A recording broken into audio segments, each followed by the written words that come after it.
नमस्कार, मैं श्रेया और आप देख रहे हैं खबरें बिहार। बढ़ते हैं खबरों की ओर। जिस दिन घर पर पड़ा छापा उसी दिन लालू ने बीमा को दिया टिकट, आज करेगी नामांकन। बीमा भारती अब विधानसभा उपचुनाव लड़ने जा रही है। राजद सुप्रीमो लालू यादव ने उन्हें टिकट देकर रुपौली लड़ने के लिए भेजा है। दरअसल बीमा भारती जदयू की विधायक थी। 2020 में चुनाव जीतकर विधानसभा पहुंची। वैसे भी 2000 से ही यह चुनाव लड़ती हैं और हारती जीतती रही हैं। जिससे रुपौली से बीमा उपचुनाव लड़ने जा रही हैं, वहां उपचुनाव उनके पले बदलने की वजह से ही हो रहा है। बता दें कि 2020 में बीमा जेडीयू के टिकट पर 20,000 वोट से जीती थी, जबकि लोकसभा चुनाव के दौरान रुपौली में बीमा को कुल 10,967 वोट मिले थे। बिहार में अपराधियों की खैर नहीं, नीतीश के मंत्री ने खुले मंच से चेताया। बोले अब बदमाशों को देखते ही गोली मारेगी पुलिस।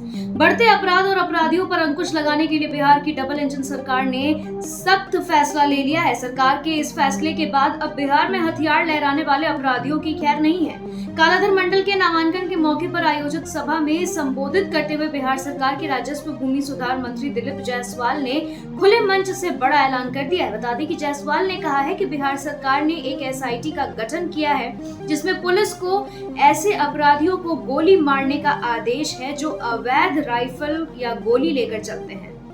सीएम नीतीश ने मंच पर अचानक पकड़ लिया पीएम मोदी का हाथ। हैरान रह गए प्रधानमंत्री। नालंदा विश्वविद्यालय के कैंपस के उद्घाटन के मौके पर पीएम मोदी और नीतीश कुमार के साथ मंच पर राज्यपाल से लेकर सभी लोग मौजूद थे।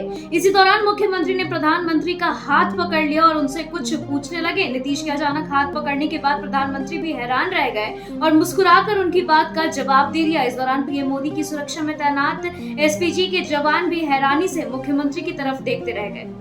कौन होगा लोकसभा का नया स्पीकर? रक्षा मंत्री राजनाथ सिंह के घर पर हुई एनडीए नेताओं की मीटिंग। किन नामों पर हो रहा विचार?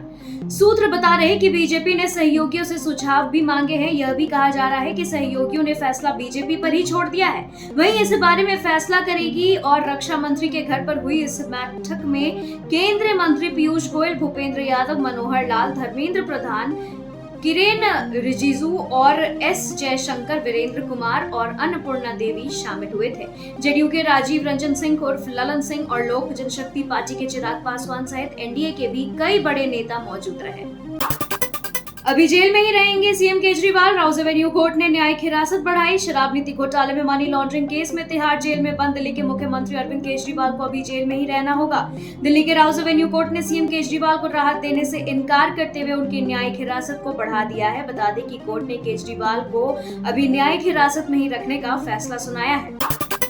यूजीसी नेट जून सत्र की परीक्षा समाप्त। आंसर की एनटीए किसी भी तारीख को कर सकता है जारी।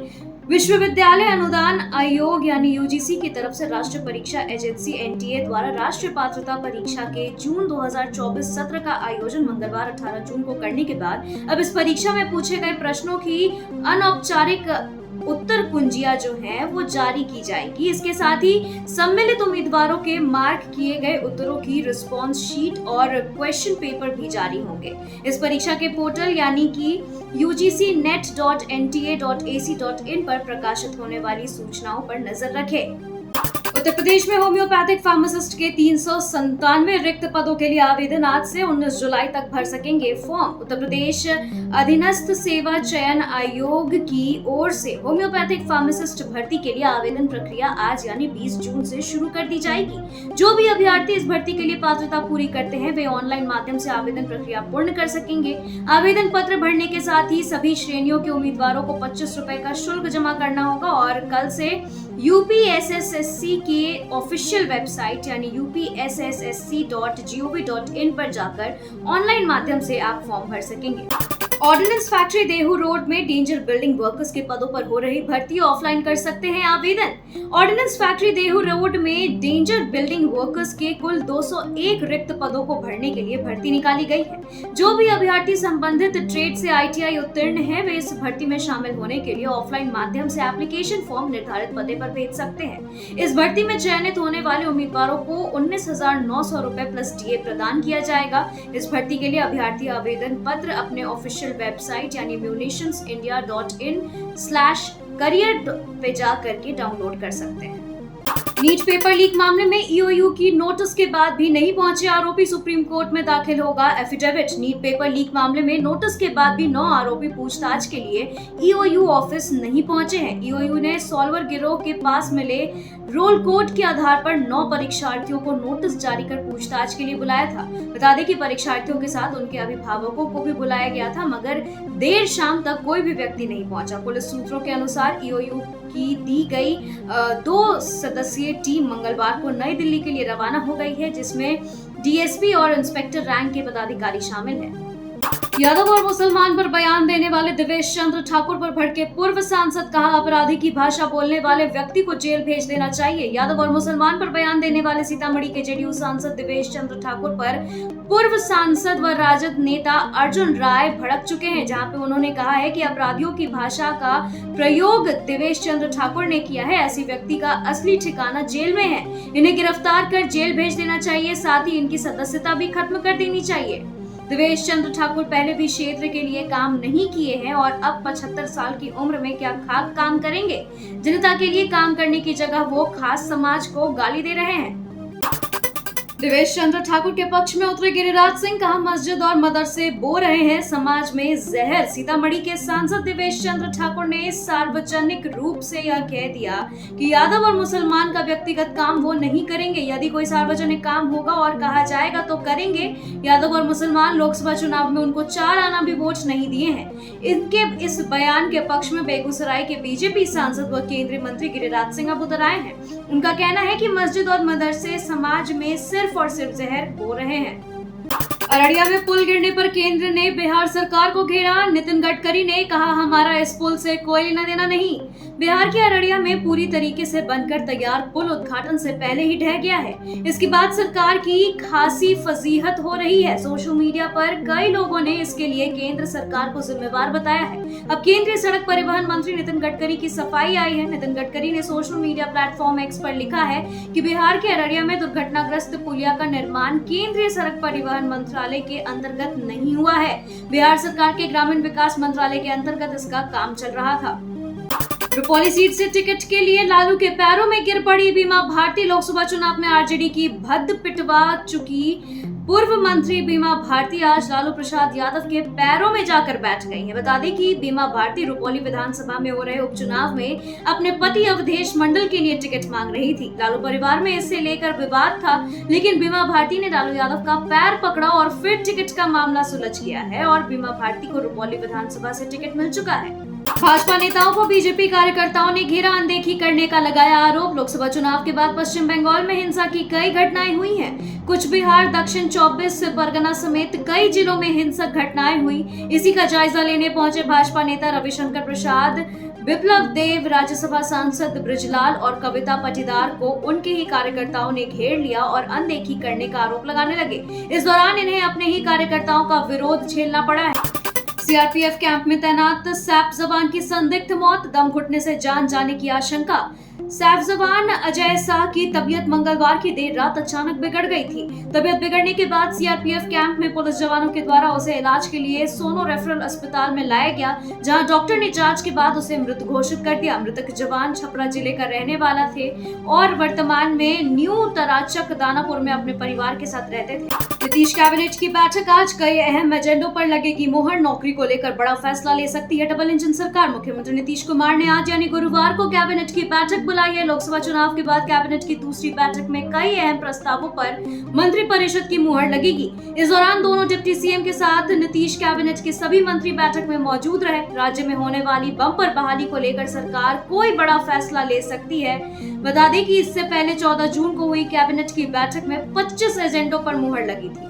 सीएम नीतीश ने नालंदा विश्वविद्यालय को बताया बिहार का गौरव, पीएम मोदी का आभार जताया। राजगीर में नालंदा विश्वविद्यालय के कैंपस के उद्घाटन के मौके पर कार्यक्रम को संबोधित करते हुए सीएम नीतीश कुमार ने उसे बिहार का गौरव बताया और कैंपस का उद्घाटन करने के लिए उन्होंने प्रधानमंत्री मोदी का आभार जताया है। सीएम नीतीश ने कहा कि यह बहुत ही खुशी की बात है कि नालंदा विश्वविद्यालय के परिसर का उद्घाटन प्रधानमंत्री नरेंद्र मोदी के हाथों हुआ है। बहुत ही खुशी की बात है कि प्रधानमंत्री पहली बार राजगीर पहुंचे हैं। मैं तहे दिल से उनका स्वागत करता हूं। पुस्तकें भले ही जल जाएं, लपटे ज्ञान को नहीं मिटा सकती। पीएम मोदी बोले, नालंदा विश्व को भारत के सामर्थ्य का परिचय देगा। बिहार पहुंचे पीएम मोदी ने नालंदा विश्वविद्यालय के नवनिर्मित कैंपस का उद्घाटन किया है। कैंपस के उद्घाटन के मौके पर आयोजित समारोह को संबोधित करते हुए पीएम मोदी ने कहा कि पुस्तकें भले ही जल जाए, आग की लपटें ज्ञान को नहीं मिटा सकती। नालंदा का कैंपस विश्व को भारत के सामर्थ्य का परिचय देने के लिए काफी है। प्रधानमंत्री ने कहा कि तीसरे कार्यकाल के शपथ ग्रहण के 10 दिन के अंदर ही मुझे नालंदा आने का अवसर मिला है। यह मेरा सौभाग्य ही तो है। मैं इसे भारत का विकास यात्रा के एक शुभ संकेत के रूप में देखता हूँ।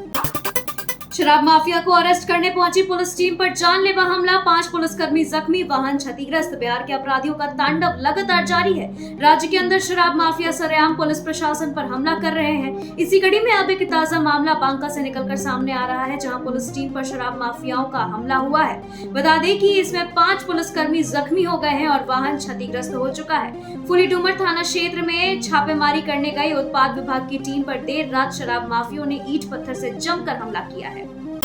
देश को 2 और वंदे भारत की सौगात देंगे पीएम मोदी। रेलवे की कई योजनाओं का करेंगे शुभारंभ। प्रधानमंत्री नरेंद्र मोदी 20 जून को 2 और वंदे भारत ट्रेन की सौगात देश को देने जा रहे हैं। गुरुवार को पीएम मोदी चेन्नई से 2 वंदे भारत ट्रेनों को हरी झंडी दिखाकर रवाना करेंगे। पीएम मोदी गुरुवार की दोपहर तमिलनाडु के चेन्नई पहुंचेंगे। इसके बाद वह Puratchi Thalaivar doctor MG Ramachandra central railway station पर आयोजित कार्यक्रम में शामिल होंगे। इस दौरान वह तमिलनाडु में रेलवे के कई अन्य परियोजनाओं का भी शुभारंभ करेंगे। वीडियो कॉन्फ्रेंसिंग के जरिए मदुरई से बेंगलुरु के बीच चलने वाली वंदे भारत एक्सप्रेस को भी रवाना करेंगे।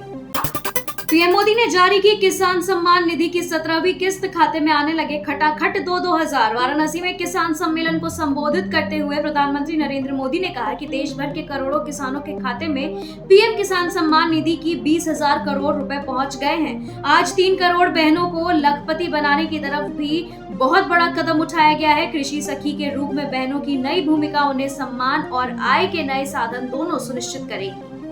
मुजफ्फरपुर के चर्चित किडनी कांड के आरोपी पवन को कोर्ट ने सुनाई 7 साल की सजा, 18,000 रुपए का लगाया आर्थिक दंड। मुजफ्फरपुर के चर्चित सुनीता किडनी कांड मामले में मुजफ्फरपुर के एक कोर्ट ने सजा का ऐलान कर दिया है। दोषी क्लिनिक संचालक पवन को 7 साल की कोर्ट ने जेल की सजा सुनाई है, साथ ही 18,000 रुपए का आर्थिक दंड लगाया है। बताते चले कि पूरा मामला मुजफ्फरपुर जिले के बरियारपुर थाना क्षेत्र का है, जहां बीते वर्ष एक फर्जी नर्सिंग होम में अपने गर्भाशय का ऑपरेशन कराने पहुंची सुनीता के दोनों किडनी को काट कर हटा दिया गया था, जिसके बाद कई वर्षों से सुनीता अपनी जिंदगी और मौत के बीच जूझ रही थी। के पाठक नहीं ज्वाइन करेंगे राजस्व एवं भूमि सुधार विभाग, पोस्टिंग के 4 दिन बाद ही हटाया गया नेम प्लेट। आईएएस अधिकारी के पाठक अपने नए विभाग में ज्वाइन नहीं करेंगे। के पाठक को शिक्षा विभाग के अपर मुख्य सचिव से स्थानांतरित कर राजस्व एवं भूमि सुधार विभाग का अपर मुख्य सचिव बनाया गया था। उनके स्थानांतरण के बाद विभाग के ऑफिस के बाहर उनके नाम की नेम प्लेट भी लगाई गई थी, लेकिन बुधवार को अचानक से नेम प्लेट हटा दिया गया है। नेम प्लेट हटाने के बाद से कयासबाजी जोरों पर है। इसमें उनके राजस्व एवं भूमि सुधार विभाग के अपर मुख्य सचिव पद ज्वाइन नहीं करने की खबर सामने आ रही है। मुखिया की गोली मारकर की गई हत्या, परिवार से मिलने पहुंचे संतोष मांझी, कहा नहीं बख्शे जाएंगे हत्यारे।